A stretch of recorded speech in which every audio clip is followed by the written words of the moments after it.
Hello दोस्तों, स्वागत है आपका आपके चैनल स्टडीज़ वाला पॉइंट में। तो कैसे हैं आप सभी लोग।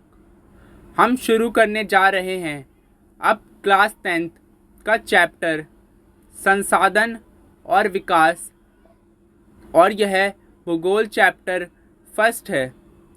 इससे पहले हम इसका पार्ट फर्स्ट देख चुके हैं, तो अब हम इसका पार्ट सेकंड देखने जा रहे हैं, जिसमें कि हम इसके पार्ट फर्स्ट से आगे का जानेंगे। हेलो दोस्तों, अब हम शुरू करने जा रहे हैं अपने भूगोल चैप्टर फर्स्ट संसाधन और विकास का पार्ट 2। तो अब हम संसाधनों के विकास के बारे में पढ़ते हैं। संसाधनों का विकास। मानव अस्तित्व के लिए संसाधन अत्यंत महत्वपूर्ण है। ऐसा विश्वास किया जाता था कि संसाधन प्रकृति की देन है, इसलिए मानव द्वारा इसका अंधाधुंध उपयोग किया गया, जिसके फलस्वरूप निम्नलिखित मुख्य समस्याएं पैदा हो गई हैं। कुछ व्यक्तियों के लालचवश संसाधनों का ह्रास हो रहा है। ह्रास का मतलब कि संसाधन कम हो रहे हैं, संसाधन लुप्त हो रहे हैं, खत्म हो रहे हैं धीरे धीरे। ये ह्रास का मतलब होता है।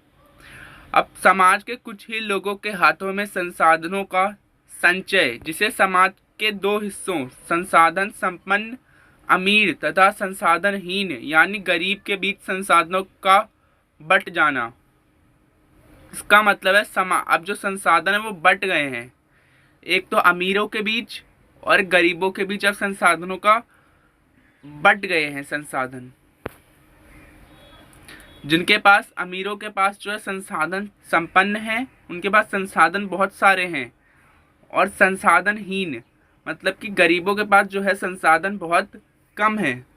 संसाधनों के अंधाधुंध शोषण ने वैश्विक पारिस्थितिकी संकट को पैदा किया है, जैसे भूमंडलीय तापन, ओजोन परत अवक्षय, पर्यावरण प्रदूषण और भूमि निम्नीकरण आदि। अब जो लोग संसाधनों का जो बहुत सारा इस्तेमाल कर रहे हैं, उससे वैश्विक मतलब कि विश्व पे खतरा भी आ रहा है, जैसे कि भूमंडलीय तापन, भूमि का जो है बहुत ज़्यादा ही ताप बढ़ता जा रहा है।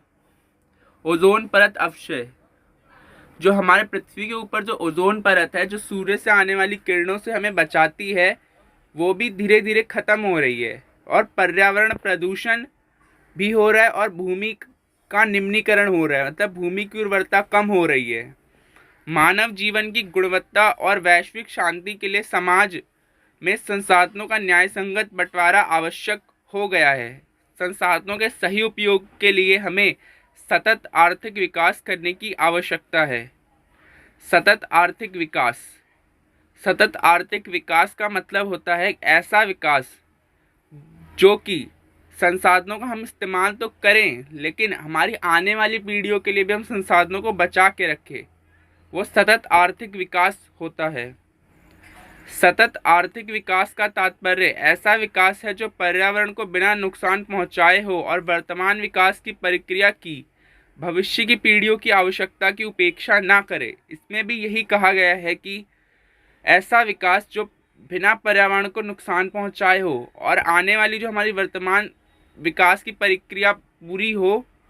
संसाधनों का इस्तेमाल अभी भी होना चाहिए, लेकिन भविष्य की पीढ़ियों की आवश्यकताओं को की अवहेलना नहीं करनी चाहिए।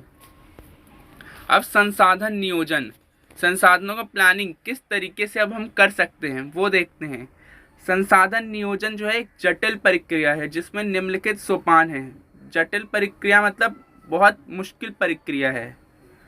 देश के विभिन्न प्रदेशों में संसाधनों की पहचान कर उनकी तालिका बनाना। इस कार्य में क्षेत्रीय सर्वेक्षण, मानचित्र बनाना और संसाधनों का गुणात्मक एवं मात्रात्मक अनुमान लगाना व मापन करना शामिल होता है।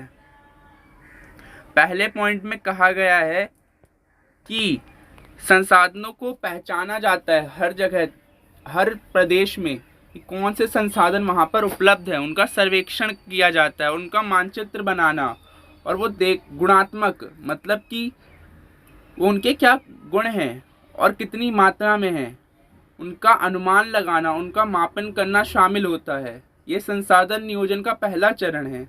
दूसरा, संसाधन विकास योजनाएं लागू करने के लिए उपयुक्त प्रौद्योगिकी, कौशल और संस्थागत नियोजन ढांचा तैयार करना है। इसमें कहा गया है कि संसाधन विकास के लिए योजना लागू करने के लिए उपयुक्त प्रौद्योगिकी का इस्तेमाल करना, उपयुक्त कौशल टेक्निक का इस्तेमाल करना और संस्थागत नियोजन ढांचा तैयार करना शामिल होता है। एक स्टेप वाइज नियोजन प्लानिंग तैयार करना, ये होता है इसका सेकंड पॉइंट। थर्ड पॉइंट है संसाधन विकास योजनाओं और राष्ट्रीय विकास योजनाओं में समन्वय स्थापित करना।